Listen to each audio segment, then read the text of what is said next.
Praise the lord. దేవునికి మహిమ కలుగునుగాక. మీ అందరికీ మా హృదయపూర్వక వందనాలు చెల్లిస్తున్నానండి. ఈ సమయంలో మత్తయి సువార్త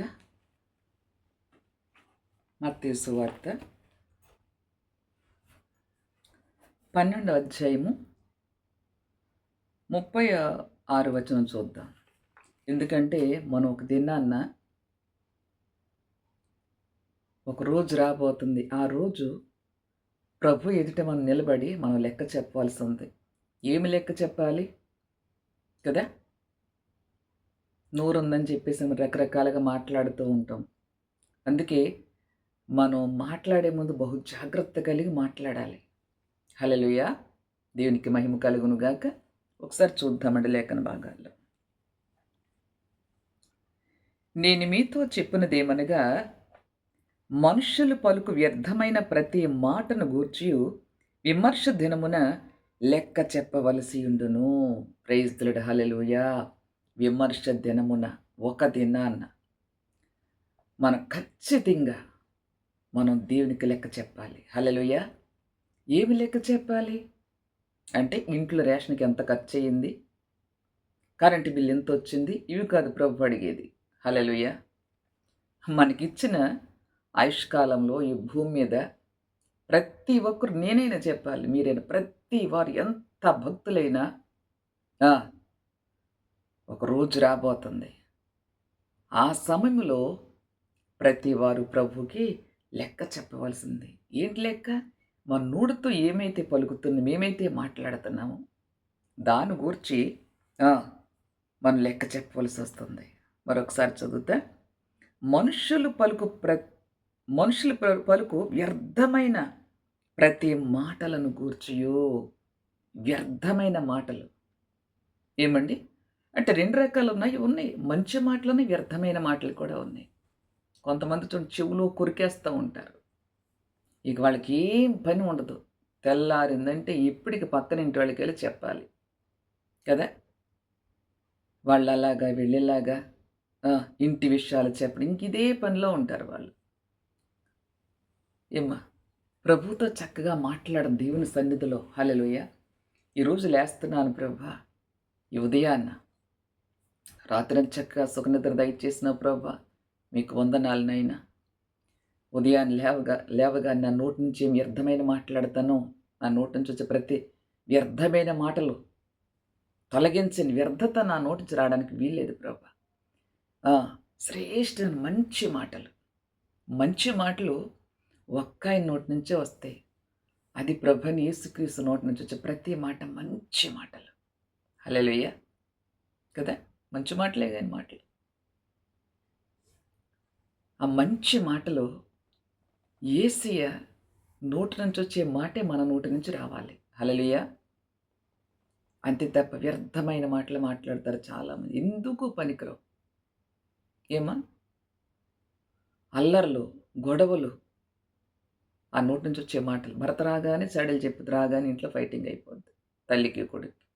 చూడండి ఎంతమంది ఫోన్ కాల్ చేస్తున్నారండి. కాళ్ళు వచ్చిన తర్వాత కొడుకు మాట్లాడ్డా మానేసాడు. ఇదే చెప్తున్నారు. ఈరోజు కూడా అదే కాల్ వచ్చింది. చూసినారండి.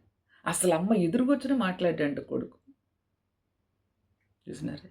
వ్యర్థమైన మాటలు కుమారులకు చెప్పినప్పుడు వాళ్ళ వ్యర్థత నమ్మేస్తుంటారు చాలామంది. దానివల్ల చెప్పిన వారికి నష్టం, వినిన వారికి నష్టం. కానీ మీరైతే అలా ఉండడానికి వీల్లేదు. హల్లెలూయా! కనుక ఏది మాట్లాడినప్పటికీ కూడా నీ నోటి మాటను బట్టి, కొంచెం కిందకి వెళ్ళి చూద్దాం ఒకసారి.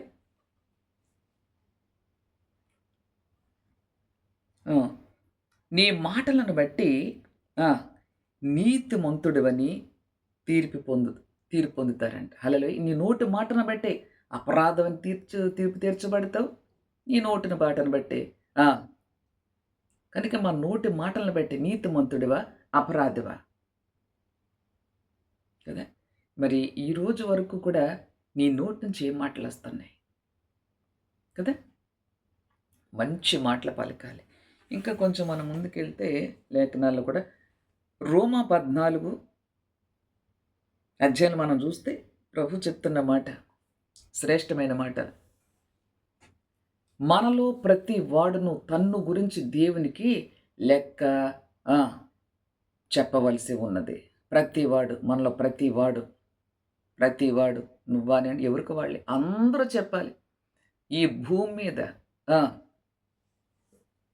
ఎంతమందైతే ప్రజలున్నారో ప్రతి మనుషుడు కూడా హ్మ్. తన్ను గురించి, నిన్ను గురించి నువ్వే లెక్క చెప్పాలి. హల్లెలూయా! పక్కనోడు చెప్తే ఊరుకుంటావేంటి? ఏదన్నా మన కోసం చెప్తుంటే నువ్వు జూసావా? నువ్వు విన్నావా? ఎవడు చెప్పాడు నీకు? అంటారు. కదా! కస్సుమని లేస్తారు. రేపొద్దున అక్కడికెళ్ళిన తర్వాత ఆ! ప్రతివాడు మనలో ప్రతివాడు ఇంకొంచెం పైకెళ్ళి నా తోడు ప్రతి మోకాలును నా ఎదుట వంగును, ప్రతి నాలుకయు దేవుని స్తుతించును అని ప్రభువు చెప్తున్నాడు. కనుక మనలో ప్రతివాడును తన్ను గురించి దేవునికి లెక్క అప్పగింపవలెను. అది. ఇంకా హెబ్రీ 4:13లో చూస్తే ఆయన దృష్టికి కనబడని సృష్టం ఏదీ లేదట. దేవునికి మహిమ కలుగును గాక. హల్లెలూయా! దేవుని కనుదృష్టికి కనబడనట్టు ఏదీ లేదు. మనకు ముందు చూస్తే వెనక్కి కనబడదు. కదా! రైట్ సైడ్ చూస్తే లెఫ్ట్ సైడ్ కనబడదు మనకి. ఎటు చూస్తే అటే. కానీ దేవునికి సమస్తం తేటగా కనబడుతుందంట. హల్లెలూయా! దేవునికి మహిమ కలుగును గాక. కనుక ఆయన దృష్టికి కనబడని సృష్టం ఏదీ లేదు. మనం ఎవనికి లెక్క అప్పగింపవలసి ఉన్నదో ఆ దేవుని కనులకు సమస్తము మరుగులేక తేటగా ఉన్నది. Praise the lord. హల్లెలూయా! అది. నువ్వు గదిలో కూర్చొని ఆ! సోలు చెప్తున్నావా? లేతే ఫోన్‌లో సోలు చెప్తున్నావా? నిందలు చెప్తున్నావా? ఆఫీస్‌లో నీ బాస్ కోసము, లేతే నీ భార్య కోసం, నీ భర్త కోసం, కుటుంబం కోసం, లేతే ప్రక్కన వాళ్ళ కోసం, నీ గిట్టని వాళ్ళ కోసం ప్రతి దాని గురించి ఒక దినాన నువ్వు లెక్క చెప్పవలసింది ప్రభువుకి. హల్లెలూయా! కనుక నీ నోటి మాటను బట్టే తీర్పులోనికి వెళ్తావు. నువ్వు నీతిమంతుడివా? అపరాధివా? కాబట్టి మన నోరు చాలా జాగ్రత్తగా మాట్లాడి ఏయి మెడితే మనం అయి మాట్లాడడానికి వీల్లేదు. ఎందుకంటే దేవుని కనులకు సమస్తము మరుగు లేక తేటగా ఉందంట. హల్లెలూయా! రహస్యమందు ఎవరు చూడలేదు కదా! కదా! ఆయన గుసగుసలు మాట్లాడుతూ అవి కూడా ప్రభు వింటారు. హల్లెలూయా! సణిగిన, గుణిగిన అవన్నీ ప్రభు వింటుంటారు. హల్లెలూయా! నీ సడుగు పక్కనోడికి వినబడదనుకుంటావు. కానీ ప్రభువుకి వినబడుతుంది అక్కడ. అసలు మనసులో తలిస్తేనే ప్రభు వింటారంట. దేనికి మహిమ కలుగును గాక. కనుక జాగ్రత్త సుమా. దేవుడికి లెక్క చెప్పాలి గనుక ఎక్కడికెళ్ళి ఎవరి కోసం ఏం మాట్లాడుతున్నావో, ఎవరి కోసం నిందలు వేస్తున్నావో జాగ్రత్త. భయమునందండి, పాపను విడిచిపెట్టండి. ఏమి నోరు దగ్గర పెట్టుకొని చాలా జాగ్రత్తగా మాట్లాడాలి మనం. నోరుంది కదా అని మన ఇష్టానుసారంగా ఏది మాట్లాడకూడదు. నేను అనలేదు బాబు ముర్రో కుయ్య అన్నా కూడా ఆల్రెడీ రికార్డ్ అయిపోద్ది అక్కడ. హల్లెలూయా! కనుకనే మనం చాలా తక్కువ మాట్లాడాలి. చాలా తక్కువ మాట్లాడాలి. అవి కూడా శ్రేష్టమైన మాటలు. ఎదుటివాడికి మేలు కలగజేసే మాటలు. ఎదుటివాడికి క్షేమాభివృద్ధి కలగజేసే మాటలు నీ నోట నుంచి రావాలి. హల్లెలూయా! అంతేగాని నోరుందని నీ నోటి మాటల చేత చాలామంది గాయాల పాలైపోతుంటారు. నువ్వు మాట్లాడిన మాటలను బట్టి. ఎందుకంటే బలహీనులు నమ్మేస్తారు. ప్రభువునందు బలంగా నిలబడిన వాడైతే నమ్మడు గాని బలహీనులు చాలా ఈజీగా నమ్మేస్తారు. గుడ్డిగా నమ్మేస్తారు. నిజం చెప్తే నమ్మరు వాళ్ళు. అబద్ధాలు నమ్మేస్తుంటారు. ఎందుకంటే అవతల వాడు చెప్పే మాటలు అంత తియ్యగా ఉంటాయి కదా! కత్తికి తేనె పూసినట్లుగా లోతుకి దిగిపోద్ది లోపలికి. కనుక జాగ్రత్త సహోదరుడా, సహోదరి. ఎవరి దగ్గరికి వెళ్ళి ఏం మాట్లాడుతున్నావో, ఎవరి గురించి మాట్లాడుతున్నావో జాగ్రత్త సుమా. ఎందుకంటే దేవుడికి ఒక దినాలు లెక్క చెప్పాలి. ప్రభు తేటగా చూస్తున్నారు. కనుక నీ నోట నుంచి వచ్చే ప్రతి మాటల్లో కూడా శ్రేష్టమైన మాటలు పలకాలి. నేను ఎదుటివాడు గాయాల పాలు చేసినప్పటికి కూడా నువ్వు గాయపరిచే విధంగా మాట్లాడకుండా మృదువైన మాటలు, ఎదుటివాడి క్షేమాభివృద్ధి కలగజేసే మాటలు. అది అంతే తప్ప ప్రభువు నమ్ముకున్నాను కదా, ఏం పర్లేదని చెప్పేసి క్షమిస్తాడు కదా అనుకుంటూ మన ఇష్టానుసారంగా మన నోటిని యూజ్ చేసుకోకుండా ఆ ప్రభు మాటలు మన నోట పలుకుతూ ఉండగా ప్రభు మాటలు నీ నోట పలుకుతుంటే అవతల వ్యక్తికి ఆ! ఆనందము, సంతోషం కలుగుతుంది. సమాధానం కలుగుతుంది ఆయన మాటలు చెప్తుంటే. హల్లెలూయా! కనుక జాగ్రత్త సహోదరుడా, సహోదరి. వ్యర్థమైన మాటల్ని నోటికి రానీయకోకుండా నీ నోటికి అందుకే దావీదు గారు అంటారు కదా! దేవా నా నోటికి వాక్యమున చిక్కాన్ని వేసుకున్నానని చెప్తున్నాడు. హల్లెలూయా! ఏది పడితే అది మాట్లాడకుండా. చూడండి పశువులు చూడండి. అది చిన్న దూడలుగా ఉన్నప్పుడు ఏం చేస్తారు? దూడలకి ఏం చేస్తారు? అది మట్టి తినకుండా అడ్డమైన గడ్డి ఏది పడితే తినేస్తే దానికి ఆ కడుపులో నట్లికి పెరిగిపోయి, పాములు పెరిగిపోయి, నుసుపురుగులు పెరిగిపోయి, కడుపులో నొప్పొచ్చి దానికి చాలా బలహీనత వచ్చేది ఆ దూడకి. అందుకని ఆ చిన్న దూడగా ఉన్నప్పుడు దానికి ఏం చేస్తాడంటే యజమానుడు దాని నోటికి మూతికి చిక్కం వేస్తాడు. హల్లెలూయా! దేవునికి మహిమ కలుగునుగాక. ఎందుకు? ఏది పడితే తినేస్తది చిక్కం లేకపోతే. కనుక నోటికి ఆ చిక్కం వేస్తారు. అలాగే మన నోటికి కూడా వాక్యమైన చిక్కాన్ని వేసుకోవాలి. హల్లెలూయా! దేవునికి మహిమ కలుగునుగాక. ఎవరు చూడట్లేదు కదా! ఎవరు వినట్లేదు కదా! అనుకుంటూ మనం ఏదేదో మాట్లాడేస్తూ ఉంటాం. ఆ మాటలను బట్టే నువ్వు చిక్కబడతావు. సహోదరుడా, సహోదరి జాగ్రత్త. అది పిల్లలైనా, పెద్దవాళ్ళైనా ఎవరైనా సరే. అక్కడ ప్రభు కనుదృష్టిలో చిన్న పిల్లలు కదా! యవ్వనస్తులు కదా! పెద్దవాళ్ళు కదా! అని అక్కడేముండదు గానీ అందరూ కూడా ప్రతి వారు మనకు తెలిసి ఏం మాట్లాడుతున్నామో, ఏం మాట్లాడకూడదో, నీవేమి చెప్పుతున్నావో ఏమి కనుక భయమునుంది, భయమునుంది. చాలా జాగ్రత్తగా నువ్వు మాట్లాడాలి. హల్లెలూయా! భక్తుడు ఎలాగైతే వాక్యమనే చిక్కాను వేసుకున్నాడు ప్రభా, మనిషిని కదా! పలానా స్థలానికి వెళ్తాను ఏం మాట్లాడతాను ఏంటో నాకు తెలియకోకుండా కనుక నా నోటికి వాక్యమనే చిక్కాన్ని వేసుకున్నానన్నాడు. కనుక మీ నోటికి కూడా ఏముండాలండి? మన మూతికి ఏముండాలి నోటికి?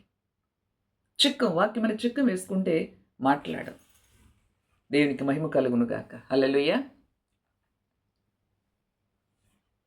కనుక నీ నోటి మాటలను బట్టి నువ్వు నీతిమంతుడివా, అపరాధివా అని తీర్పులోకి వస్తాను. హల్లెలూయా!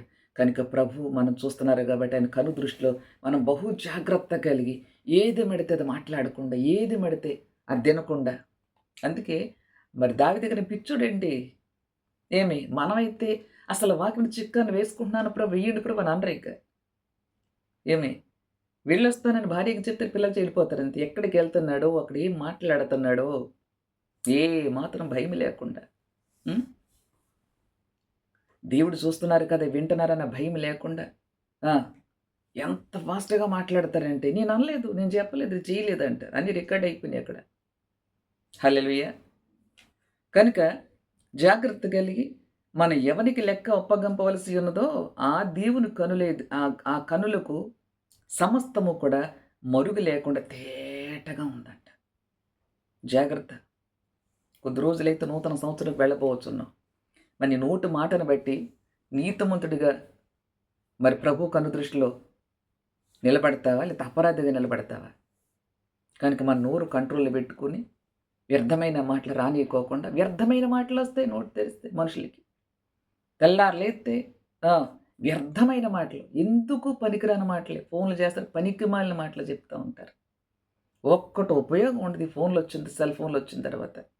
ఏమా కుటుంబాలు విచ్ఛిన్నం, భార్యాభర్తల మధ్యలో విచ్ఛిన్నం, పిల్లల జీవితాలు విచ్ఛిన్నం అయిపోతున్నాయి సెల్ ఫోన్ లేకుండా చేస్తే ప్రభువా నీకు స్తోత్రం అనుకుంటున్నాను నేనైతే. అది ఎంతమంది ఏడుస్తున్నారంటే సెల్ ఫోన్లు వచ్చిన తర్వాత. వ్యర్థమైన మాటలు, అందులో ఎంతవరకు నిజముందో, ఎంతవరకు మోసముందో, ఏది సత్యమో ఏది అబద్ధమో తెలుసుకోకుండా అబద్ధానికి చోటిచ్చి ఫోన్ ఉంది కదా నీకు ఇదే లోకం. ఎప్పటికి వంట అవుతుంది, ఎప్పుడు ఫోన్ చేయాల. అది వంట చేస్తూ సెల్ ఫోన్, భోజనం చేస్తూ సెల్ ఫోన్. ఏమా ప్రియ సహోదరుడా, ఆ సెల్ ఫోన్ వల్ల ఎంత పెను ప్రమాదం పొంచి ఉందంటే మంచి తీసుకోకుండా ఆ చెడు తీసుకుంటున్నారు చాలా వరకు. హల్లెలూయా! కనుక నోరు జాగ్రత్త. ఎవరితో ఏం మాట్లాడరు ఎంతవరకు. ఈ సంవత్సరం అంతా కూడా వ్యర్థమైన మాటలు మాట్లాడకుండా ఉన్నాను అని మీ మనస్సాక్షికి మీకే తెలియాలి. లేదు లేదు ప్రభు నీ క్రుద్ధంగా చాలా వ్యర్థమైన మాటలు మాట్లాడాను. ఆఫీసులో మా సార్ కోసం చెప్పాను, లేకపోతే మా ఇంట్లో భార్య కోసం, లేకపోతే భర్త కోసం చెప్పాను, అత్తగారు కోసం, మామగారు ఆడపడుచుల కోసం చెప్పాను. గుర్తు చేసుకోండి, విడిచిపెట్టండి. ఆ వ్యర్థమైన ముచ్చట్లు, వ్యర్థమైన మాటలు విడిచిపెట్టాడు దయచేసి. వాక్యం ప్రతి వ్యర్థమైన మాటను గూర్చి, మంచి మాటల కోసం వ్యర్థమైన మాటలు. నువ్వు చెప్పావా? అబ్బే నేను చెప్పలే. ఒప్పుకోరు. కాంప్రమైజ్ గారు అసలు. హల్లెలూయా! ప్రభు చూసి వింటున్నారన్న భయం ఉండదు. కొందరు ఒప్పుకుంటారు నిర్భయంగా. నీతిని అనుసరించేవారు భలే రోషణ కలిగి ఉంటారు. ఇక నీతిని విడిచిన వారు అస్సలు ఒప్పుకోరు. ఎట్లా నిలబడతారు ప్రభు రాజ్యంలో ఒక దినాన్న? కనుకనే భయము నుండి పాపను విడిచిపెట్టేయండి. వ్యర్థమైన మాటలు మీ నోటికి రాకుండానుగాక. కృతజ్ఞతావచనమే మీ నోట ఉచ్చరించెదరుగాక. మంచి మాటలు. యేసు నోరుతో మంచి మాటలు వచ్చినాయి. మనం ఎక్కడికైనా వెళ్తే నోరు చాలా కంట్రోల్లో పెట్టుకొని కొంచెం మాట్లాడాలి. ఎక్కువ తక్కువ మాటలు. నువ్వు ఏది మాట్లాడినా ప్రభువుని గురించి మాట్లాడు. దేవునికి స్తోత్రం. ఆయన లేని సొల్లు వేసుకుంటూ వ్యర్థమైన పిచ్చి మాటలు మాట్లాడుతూ, అందుకే కదా ప్రభు సెలవిస్తున్నారు. ఏమక్కడ సెలవిస్తున్నారు? 36 మళ్ళీ ఒకసారి చూద్దామా? నేను మీతో చెప్పినది ఏమనగా, మనుష్యుడు పలుకు వ్యర్థమైన ప్రతి మాటను గూర్చియు విమర్శ దినమున లెక్క చెప్పవలసి ఉండును. ఖచ్చితంగా లెక్క చెప్పాలి మనుషుడా. నీవెవరమైనప్పటికీ కూడా. ఒకవేళ ధనాన్ని చూసుకుని హెచ్చించుకుంటున్నావా? నీ అందచందాలను చూసి హెచ్చించుకుంటున్నావా? జాగ్రత్త సుమా. కనుక చాలా జాగ్రత్తగా నువ్వు నడుచుకోవాలి ఇచ్చిన ఆయుష్కాలంలో. ఓకే, ఇంతవరకు ఈ సంవత్సరంలో ఎన్ని వ్యర్థమైన మాటలు మాట్లాడారో, ఎవరెవరితో మాట్లాడారో గుర్తు చేసుకుని, ప్రభువా వ్యర్థమైన మాటలు నా నోటికి రాకుండా నీ వాక్యము నా నోటికి చిక్కానగా వేసుకుంటాను ప్రభా. ఏమి వ్యర్థమైన చూడకుండా నాయన నా కనులు నీ తట్టు త్రిప్పుకుంటాను ప్రభా. పనికిమాల స్థలం పరుగులు పెట్టకుండా నా పాదాలు నీ తట్టు త్రిప్పుతాను ప్రభా. వ్యర్థమైన ముట్టుకోకుండా ఇదిగో నా చేతులను శుద్ధి చేసుకుంటానయ్యా. ఏమి కళ్ళు కూడా, నా కళ్ళుని ప్రభా, నా పాదాలని, నా చేతుల్ని, నన్ను నీ కంట్రోల్లో ఉంచే ప్రభా. అన్నిటికంటే ముఖ్యంగా నా నోటిని నీ కంట్రోల్లో ఉంచే ప్రభా. నీ వాక్యమని చిక్కా నా నోటికి వేసుకుంటున్నాను ప్రభా. ఏం మాట్లాడతానో తెలియదు నాయన. ఉదయం సాయంత్రం వరకు లేచింది మొదలుకొని బెడ్ ఎక్కే వరకు ఎన్ని మాటలు మాట్లాడుతున్నారు. మరి ఆ మాటలు ఏమైనా దోషకరమైన మాటలు, వ్యర్థమైన మాటలు మాట్లాడారు. అందుకే ప్రభు ఎందుకు చెప్తారు? మనుషుల ప్రతి వ్యర్థమైన మాటను గురించి అన్నాడు. వ్యర్థమైన మాట. ఉదయాన్నే సాయంత్రం వరకు ఎన్ని మాటలు మాట్లాడుంటావు, వ్యర్థమైన మాటలు. ముందు ఫోన్లు వచ్చాక చాలా వ్యర్థమైన మాటలు ఉన్నాయి, కల్పితాలు ఎక్కువ. మరి జాగ్రత్త. ప్రభువు కనుదృష్టిలో నువ్వు నిందలేని వాడిగా ఏమి భక్తులు. అందుకే భక్తుల జీవితాలు ఏంటో మనం ఒకసారి లేఖనాలు ధ్యానిస్తే అప్పుడు మనకు అర్థమవుతుంది, ఓహో ఇట్లా ఉన్నారా భక్తులని. మాటలోను, క్రియలోను, తలంపులోను, నువ్వు చేసే ప్రతి పనిలోను ప్రభు కనుదృష్టిలో జాగ్రత్తగా నిర్దోషిగా నిలబడాలి ఆయన కనుదృష్టిలో. ఈ వ్యర్థమైన మాటలో ప్రభు పక్కన చోట్ల ప్రభు అని చూస్తున్నారు. ఎవరి కోసం ఎన్ని జాడీలు చెప్పినా ప్రభువుకి తెలుసన్ని. తల్లి కన్నీరు విడుస్తుంది. అమ్మగారు నా కొడుకు అస్సలు మాట్లాడట. చూసినారా? కొడుకులు మాట్లాడరంట, కోడలు ఇంట్లోంచి తరిమేసినారంట. చూసారా? ఏదో గుసగుసలు చెప్తారమ్మా. ముగ్గురు కోడల్లో కూడా వ్యర్థమైన మాటలు చెప్తారమ్మా. కొడుకులు అస్సలు కోడళ్ళు అసలు మాట వినరమ్మా. చూస్తున్నారమ్మా? నీ ఇంట్లోంచి పో, ఇది నా ఇల్లు అని చెప్తున్నారండి కోడళ్ళు. ప్రభు నమ్మిన వారే. ఏమండి, ఇంత దారుణాలు జరుగుతున్నాయి భూమి మీద. ఎవరు వీరంటే ప్రభు నమ్ముకున్నామని చెప్పుకునేవారే. అంత దారుణంగా జీవిస్తారు. జాగ్రత్తగా నడవండి. భూలోకంలో మనం బ్రతికుండగా ఆకాశం ప్రభు చూస్తున్నారని భయం ఉంది. పాపాన్ని విడిచిపెట్టి వ్యర్థమైన మాటలతో హృదయాన్ని గాయపరచకుండా ఏమి నువ్వేదైతే మాట్లాడుతున్న వ్యర్థమైన మాటల ద్వారా ఎంతమంది హట్ అయినారో, ఎంతమంది దుఃఖపడుతున్నారో, ఎంతమంది జీవితాలు, కుటుంబాలు విచ్ఛిన్నం అయిపోతున్నాయో. నీవు మాట్లాడే వ్యర్థమైన మాట, ప్రతి వ్యర్థమైన మాట తల్లి నుంచి కొడుకుని తల్లి దూరం చేస్తుంది. నీ వ్యర్థమైన మాట కుటుంబాన్ని విచ్ఛిన్నం చేసేస్తుంది. హల్లెలూయా.